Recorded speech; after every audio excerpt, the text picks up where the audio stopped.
Hi there, this is Sophie from The Makers. I'm here to show you how to put the bands on the tail of the red panda. They're very cute little animals because when they get surprised or frightened, they stand up on their hind legs to scare away predators, but I don't know how they scare them away because they just look so adorable.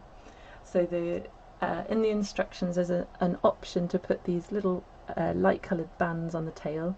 You can just use the variegated tones of the red wool, but if you want to make them a bit more defined, you can mix a lighter colour and add the bands like this.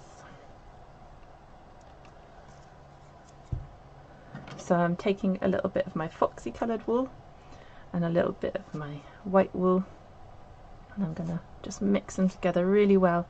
You can kind of tear the fibres a little bit as you do this, and that shortens the fibres and makes them easier to work with.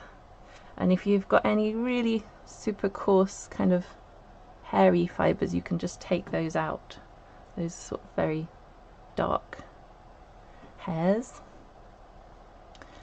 So just make sure it's really well mixed. And then you want to take a little pinch of it, just stretch it out, teasing those fibres apart.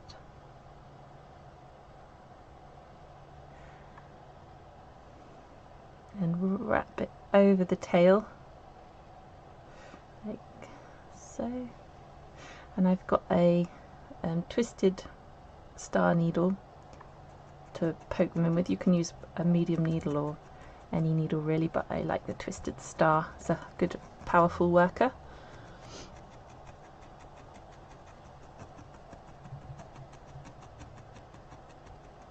I'm just stabbing it in.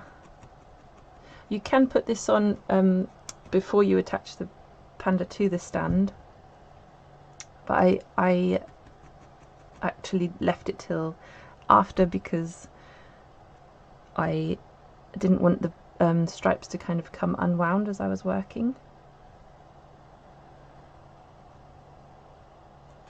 So I'm just laying another one on there and just felting it in with my needle, making sure you're sort of stabbing it into the stand, into the base where it's attached, and then again going around. So it's really simple and it just makes those little bands stand out a bit more. And if you want to be biologically correct, they have 6 bands along their tail.